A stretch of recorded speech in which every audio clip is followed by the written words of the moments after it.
Well, we're looking together, and have been, at the whole concept of home fellowships, of spiritual things happening in smaller groupings. Now, this is a difficult thing, especially for us Americans, because we're kind of into big is beautiful, you know. And we're much more impressed by bigness than we are by smallness.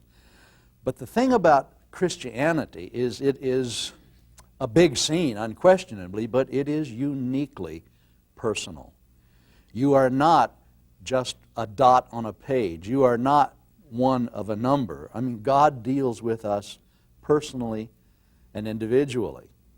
And the fact that it is now and always will be both an individual and a group thing, the question arises, we know what we do for the groups, but how do we deal with our individuality and with our need to be truly participants? And I think that the smaller grouping, which maybe is a home fellowship, it doesn't have to be a home fellowship. I mean, the smaller grouping can meet in different places and also can have different emphases, in a sense. I think many things fall under small groups that we don't always think of. Sometimes we get together because there is something to do, and it is a task that has brought us together as a smaller group.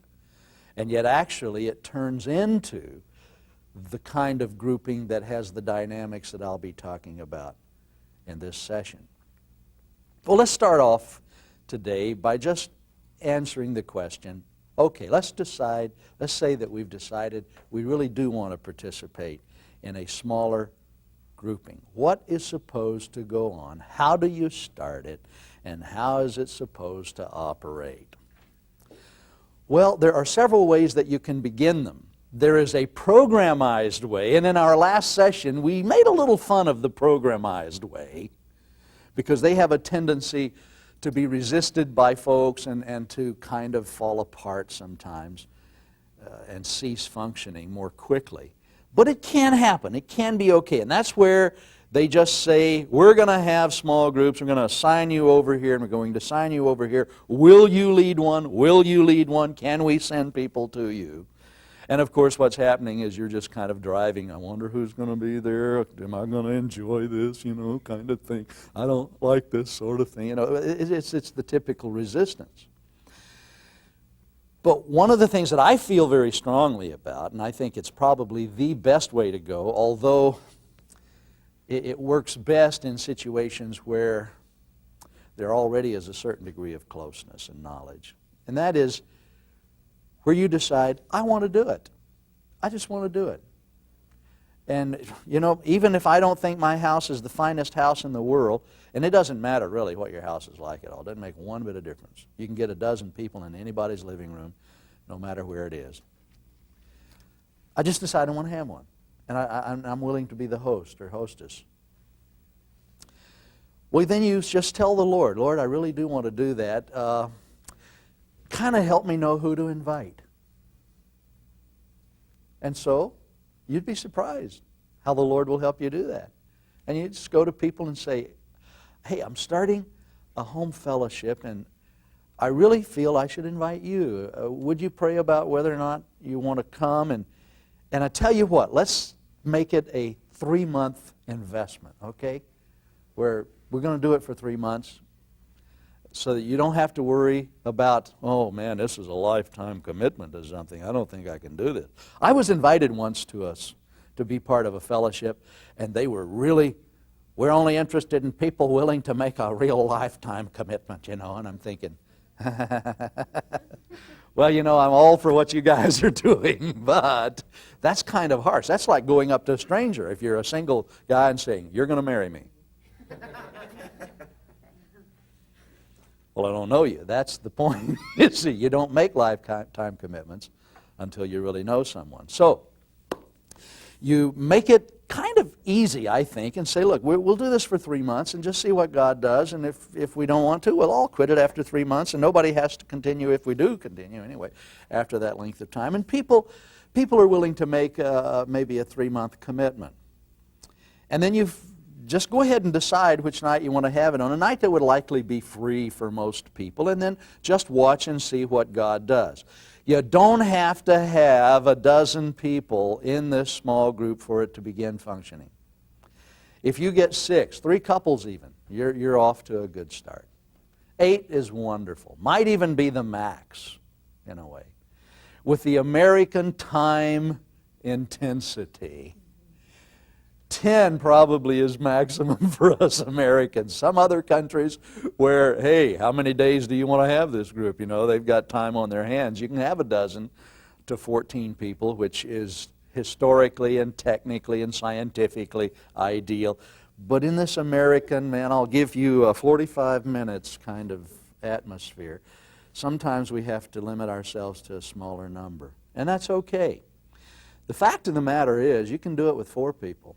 I mean, if just one other couple or a couple other people decide, yeah, I'll come, you actually can do this and do it very, very well with just 3, 4, 5 people. So don't feel that, oh man, it must not have been a success because we didn't have a dozen or 14 people who said yes, they'd be delighted to come. The thing is, whoever comes came because they wanted to, see. That's the beautiful organic side of it. And I think they're going to be more open. God has already spoken to them. I think the kinds of dynamics that we want to have happen are more likely to happen because of that. Now, when you have this beginning to happen in your home, it's really important, I think, to keep things informal, which one of the things that happened with the larger gatherings historically is we began to put on our Sunday go-to-meeting clothes, which meant that we spent an awful lot of time trying to look pretty. And that has become a genuine hassle. We justify it like, well, hey, we're going to the house of God. We want to look nice for the house of God. And God is saying, ha, you should see how you look to me. You know? You don't fool me. I saw you putting on all that stuff. You know?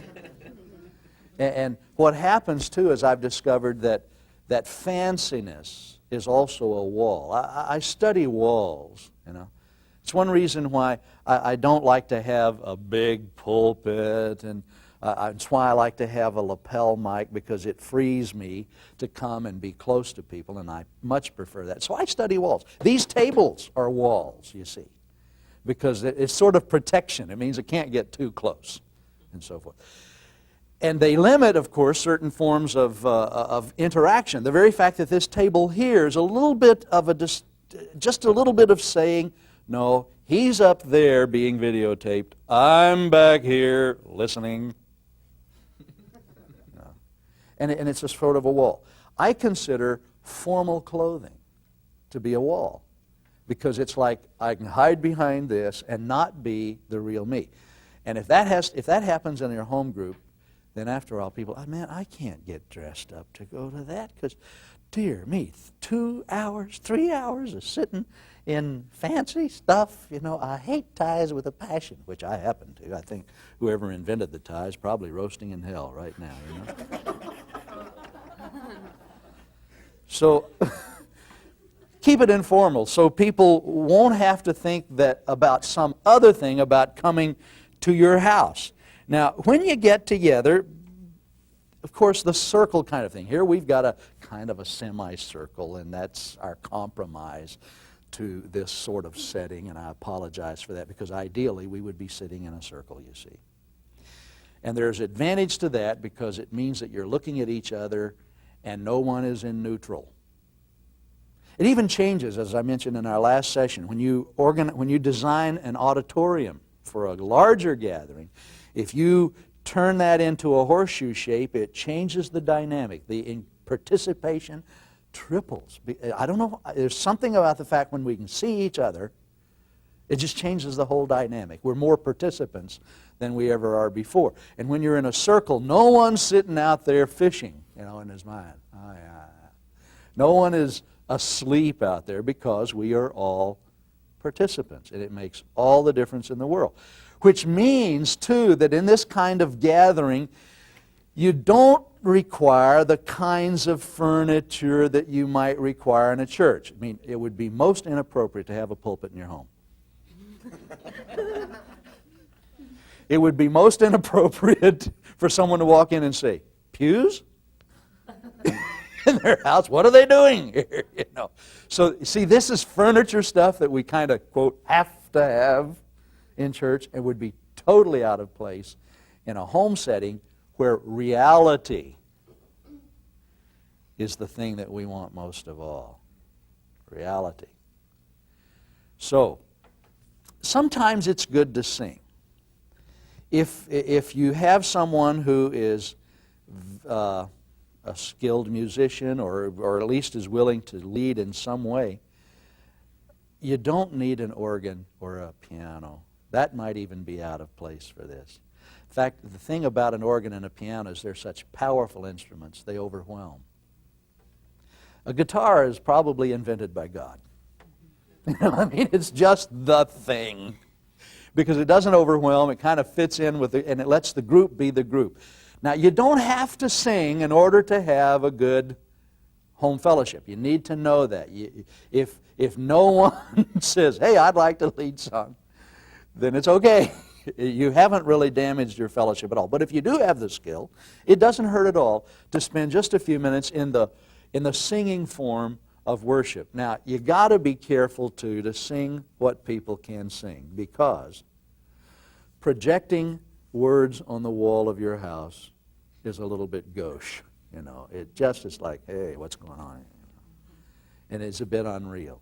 So it needs to be the sort of stuff that is easily learnable, very much directed toward the Lord. It's not a place, unless you are a musicians group, which you could have, although I've never known of one, but you could have, and that's the thing. I mean, we're musicians and we're gathering around music and so forth, and then you can do anything like that you want because you're just skilled enough to do it. But the average group, probably, the best thing you can play is a kazoo, and you just don't feel, and that's okay. You don't have to do this at all. Now, one of the things that I have found very valuable, because we value each person in the kingdom of God, is to let each person there report in on the actions of God in their life the past week.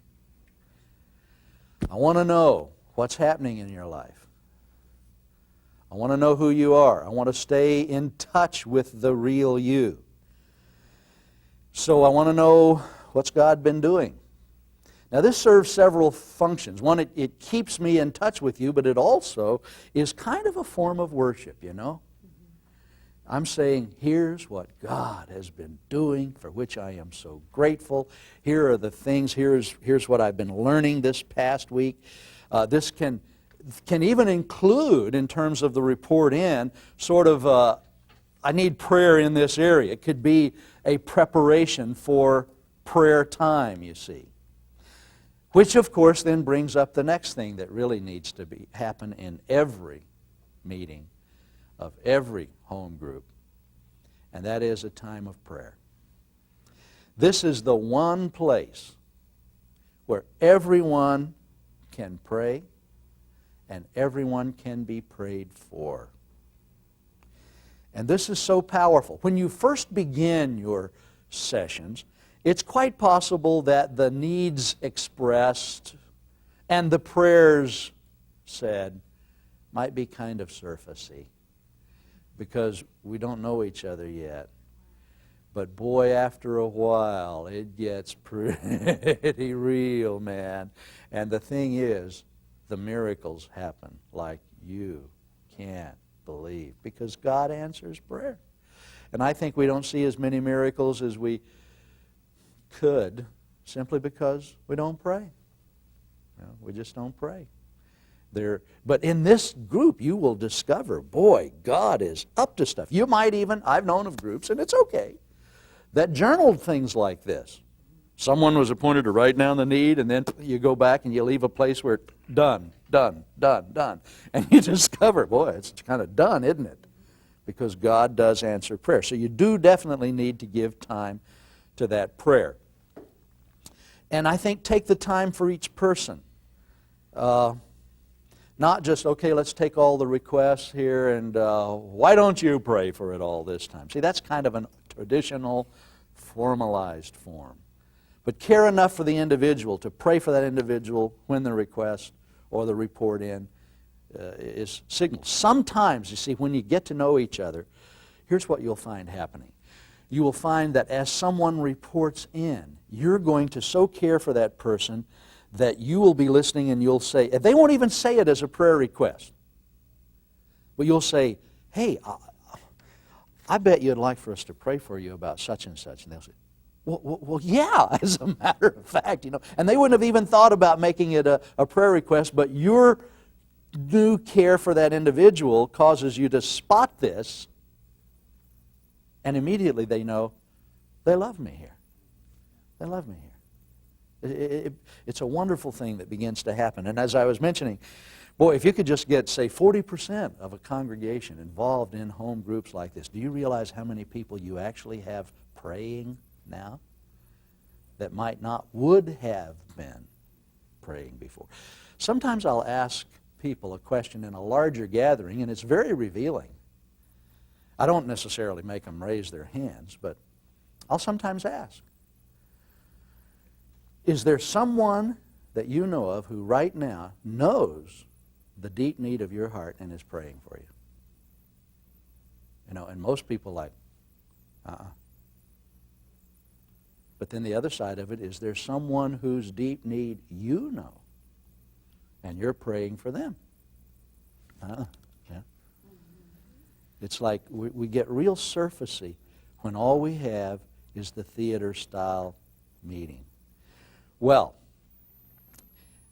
also, in addition to praying, you need to study the Bible. Now, I think it's a necessity. I know there are groups that succeed who do not. They are primarily oriented toward just fellowship, and actually that's okay, because as we were showing in our prior sessions, that is the one area that current traditional church building style virtually destroys for us, because it is not designed for fellowship. So that area, which is an absolute necessity in the body of Christ, we have to then grab that need and do things with it so that we can have that very necessary fellowship, which I think the smaller grouping provides, you see. And so it's okay if indeed that's the purpose of the group, just for a time of fellowship. It can succeed. But I also believe that for your meeting, you really need to have a time of Bible study. However, there is a certain style of Bible study that I think is just the strength of the small group, and that's what I call applicational Bible study. Now, I'm going to talk about that a little more in a minute. And that's where you are not mind-tripping over theological arguments or whose interpretation is the best, but instead you are literally saying, okay, we've determined what this means. Now the question is, what does it mean to me? How is God speaking to me about this passage? And second, what am I going to do about it? Now, in our last session, one of the things that I mentioned was that a real power of a home group is the fact that it is here that discipline and accountability occurs, and it occurs so naturally you hardly even realized it was going on. Discipline as we know it today in a church can be so traumatic, boy. It can even be church splitting sometimes. But I think the discipline that God intends is this natural discipline that goes on in the interaction of people who care for each other, who are praying for each other, and checking up on each other. Like, last week you said such and such was happening in your life, and we prayed for you. How is it this week? How are you doing? And that kind of question, that kind of simple accountability. They're going to find out, how am I doing? Means that you stay stronger and you tend to be less likely to go off into wild and crazy things. So I'm just so grateful for the kinds of things that happen. As I was saying earlier, once small groups got started in my church, my counseling ministry disappeared. Because all of the things that I used to have to spend hours kind of working out with people, really, I had just become their small group. But now in the small group, these things get worked out, and there's a chance to hear and be heard. You see, who hears you? Who listens to you? Huh? Who listens to you? Well, you get listened to. You get heard in places where you finally get to know everybody's name and everyone knows you. Now, let's say you're going to be the leader of the group. What is your job as the leader? Well, you don't have to be the charismatic talker. In fact, if you are, you're the greatest danger to your group. You can more quickly destroy the group than anybody else. I found out that being as verbal as I am, the pastor, teacher, authority, I was the biggest danger to a group. I have to work harder to be a good group member than anybody else. There's several reasons why. Number one, I like to talk. I can talk for 3 hours. Put me in a group and say something to us, and that's the rest of the day. Which, of course, is the worst thing that can happen when you want everyone to be involved. Another real problem for me and my type is, I know all the answers. I've studied this Bible, you know what I mean? And if you make a statement that I think is slightly off, I'll be glad to correct you. And so what happens is when I'm in a group, everyone is, oh boy, I better say this right, or else he's on my case, And so as a group leader, one of the things I had to learn is that not everything is heresy that I think is heresy. Here's what I discovered. Boy, God, I can't even tell you all the lessons God has taught me about this. But I used to kind of say, no, wait a minute. Here's what the Bible says. And people would say, after they'd made a statement, they'd say, well, that's what I meant. And I realized they just didn't have the vocabulary I have. They hadn't had the chance to put it all into proper cubby holes like I had. Their hearts were in the same place. Their minds were in the same place. But they couldn't always verbalize it the way I did. And I was actually destroying them. And they just said, well, boy, I'll never talk again, And so it's a difficult thing, but it is a necessary thing as a leader to learn to be a freedom agent rather than a correcting agent. So the leader's job really is to make sure that everyone has the opportunity to participate. You must not dominate the group. I was in a group just recently. My host was leading one and invited me to be part of it. And my heart was really grieved because he was a real dominator. And he made a statement that someone else came up and repeated virtually the same thing right afterward. And he said, do I hear an echo? And I'm going, why did you put them down? I mean, if they're saying the same thing you're saying, you should be delighted. Yes, that's true. So it's, you got to love people. I mean, if you love people, it really kind of solves the whole thing. If you're trying to put people down, it'll show. If you have a critical or a domineering or a judgmental spirit, oh boy, it shows very, very, very quickly. And it will very quickly cause people to quit talking so much or talk surfacey or say only safe things, rather than risk what God is really doing in their lives.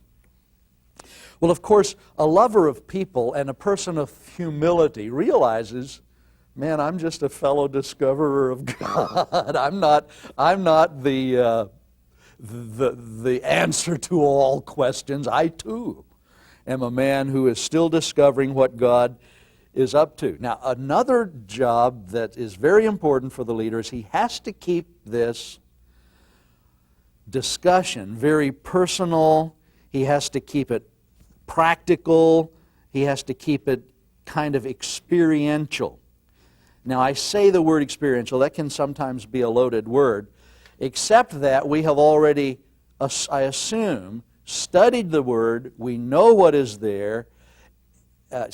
My personal preference for this is that we take the Sunday sermon and write then applicational questions for it. I'm going to show you how to do that in a later session, but I think it's our job to take what has been interpreted for us and then apply it. Now, the groups that last the longest are the ones that do that. I've experienced that enough to know that the groups that survive are the ones that tend to do that. And man, it just makes the Word really, really, really come alive.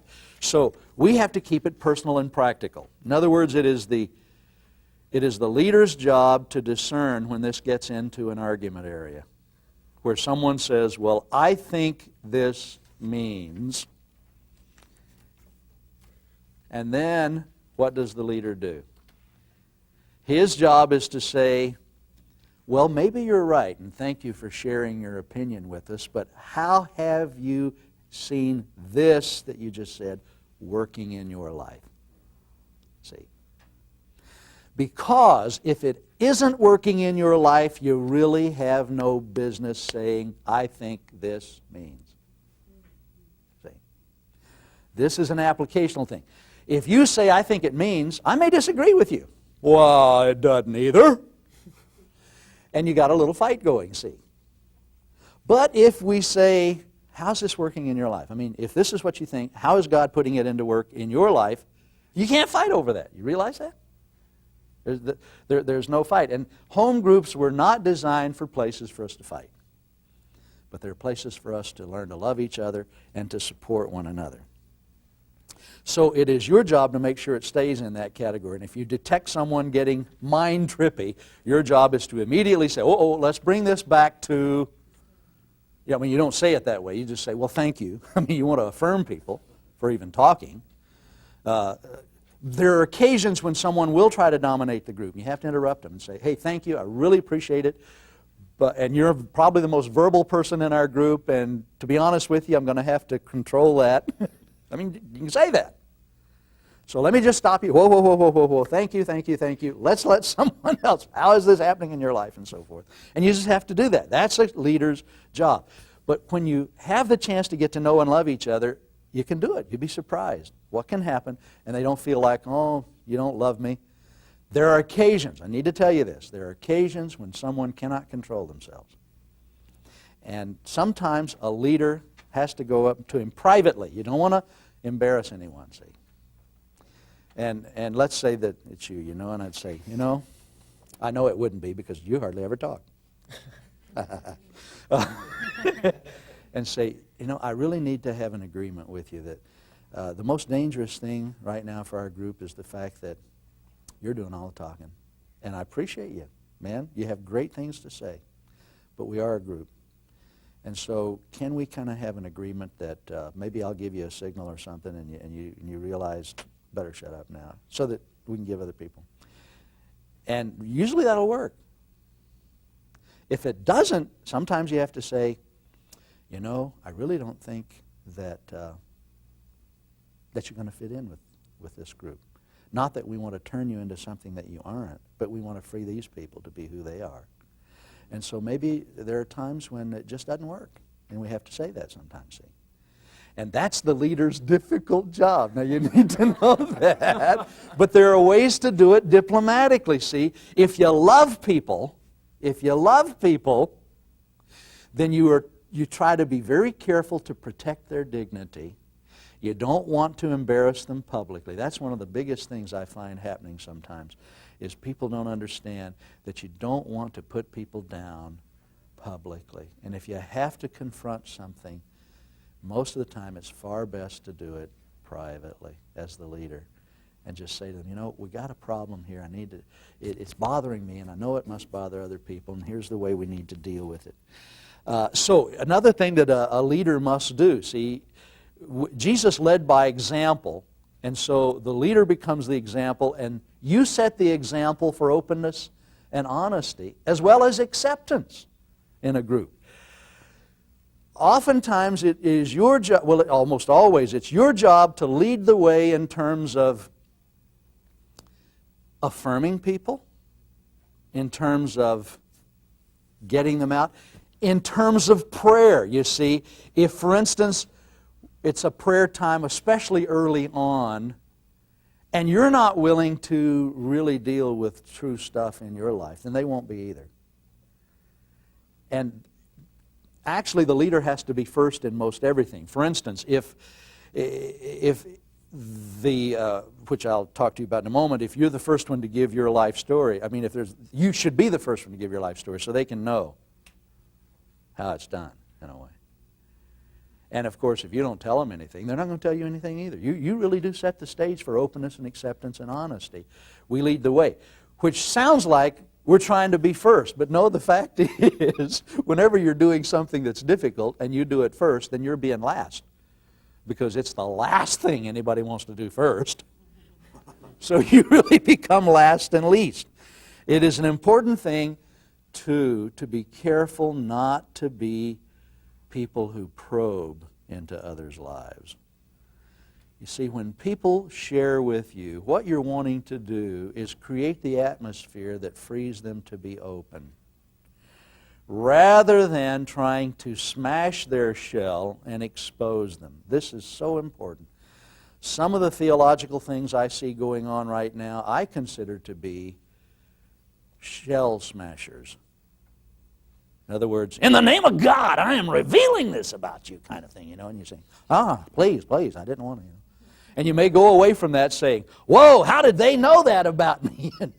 Well, there are a lot of ways they can know besides spiritual. But you see, if I love you, then I want to create the atmosphere that frees you to come out. Because this needs to be your choice. The kingdom of God's a kingdom of choices. So I want to create the atmosphere that frees you, and you are not freed by being probed, see. Because whenever anyone starts probing into my life, well, tell me more. I'm wondering, why do you want to know? What are you going to do with this information? You see. But if you really create the right atmosphere, I'll tell you anything. So our job is to create the atmosphere that frees a person to be who they genuinely are. And I think home groups are the finest place that can happen. Another thing is, don't be an advice giver. In other words, don't become the preacher. Well, if I were you, I'd handle this by... Well, the fact is, you're not me. So don't be advice givers. If, for instance, something of that nature has happened in your own life and God has assisted you in dealing with it, then you're free to share that. Hey, you know what? I went through that. I know what you mean. Let me tell you how God did this, answered this in my life. It may not be what He'll do for you, but I just want you to know, here's how He did it for me, and God does things. That's the important thing. He will work in your life. So that's not advice giving. That's saying, here's how it happened in my life. Here's how God resolved that. Here's how He dealt with it. And that becomes a wonderful thing. But avoid saying, you know what you need to do? Or even saying, well, just a second, let me tell you, the Bible says, thou shalt, and you're thinking, I've read that before, I know that, but that's not the way it speaks to me, and you can say another, but that says, thou shalt not. Here, I say, so it's real easy to become judgmental or to become preachers in others' lives.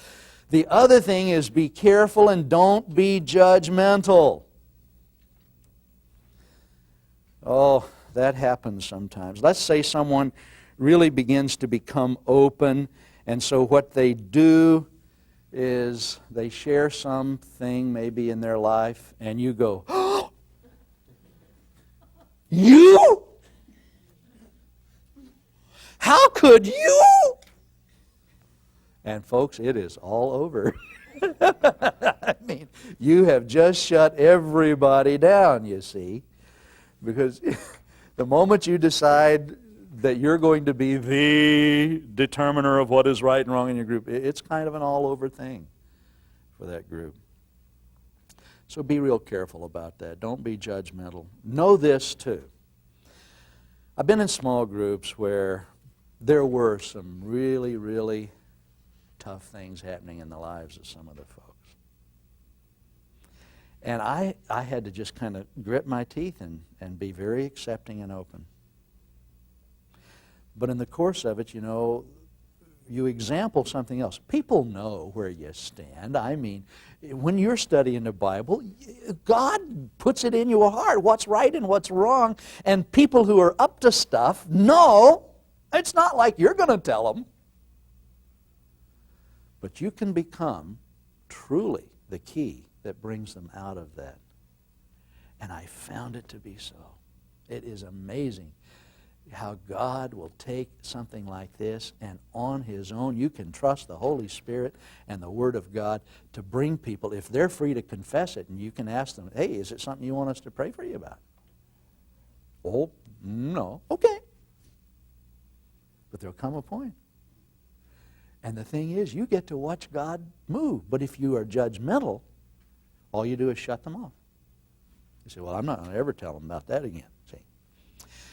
So another thing is, whatever happens in your group, keep it confidential. I shouldn't have to say that, but it is a necessary thing to say. See? If someone is going to lay his soul out in front of you, don't violate that. Don't violate that. Keep it confidential. Another thing, too, is don't interrupt people. Let them have their say. There are occasions where the leader has to interrupt, but it's only in order to protect the group, not because, hey, I know you're talking about this, but let me tell you what happened to me. Oh boy. It's suddenly focused on you, which might be what you wanted, but not what was intended for the group. So don't interrupt. It's the task of the leader to make sure that each person does have the opportunity to speak. Now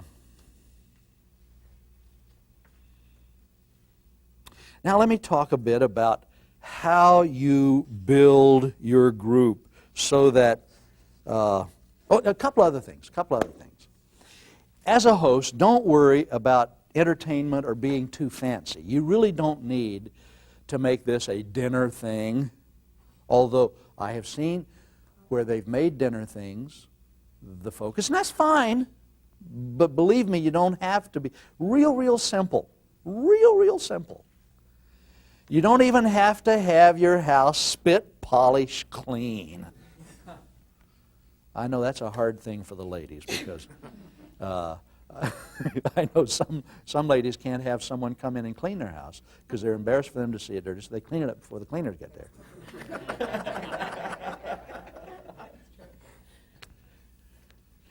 But refreshments are fine, but keep it simple. I mean, if all you have is water, water's fine. Water's fine. Coffee's fine. Tea's fine. Kool-Aid's fine. That's not the focus. It's the people, each other, who are the focus. Don't be afraid in your group of periods of silence. We Americans are radio, television people, and we cannot take silence. I watch this. It's like I'm not even in a car anymore. But what they say, well, let's put in a tape. I mean, you get in and before you crank up the car, you put in a tape. And we can't stand not having something beating on our ears. And so we get real nervous.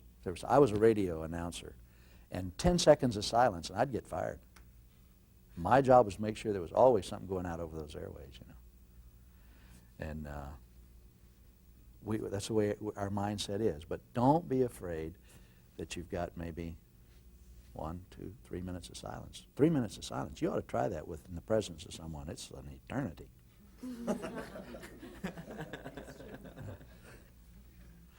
I have a friend that I love this guy to pieces. You just don't know how much I love this guy.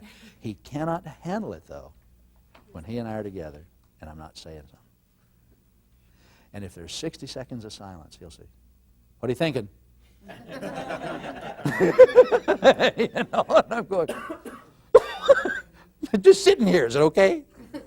I'm just being happy, okay?" So don't be afraid of a period of silence. Well, there are certain things about the way a small group is supposed to grow, I think, in its relationship. That is an area where maybe because of the nature of our lives as Americans who are on the go constantly and build walls around our houses, don't know our neighbors, don't want to know our neighbors, and that whole new mindset that we have, which is not really that much of a new mindset. In the history of our country, as it began to be populated, people say, "Well, we need to move further west. We got some neighbors 20 miles over here now." And there was this kind of mindset that happened. The thing that we probably would fear the most would be having to live in a tenement or live in some situation where you're jammed up against all the other people and so forth. And it's happening more and more to us, and more people are thinking, "I wonder if I can get out into the country," you know. And yet at the same time, we have this need for each other. Back when they were settling the West in the U.S., people thought of, "I want a whole mile square." They call it a section of land to farm.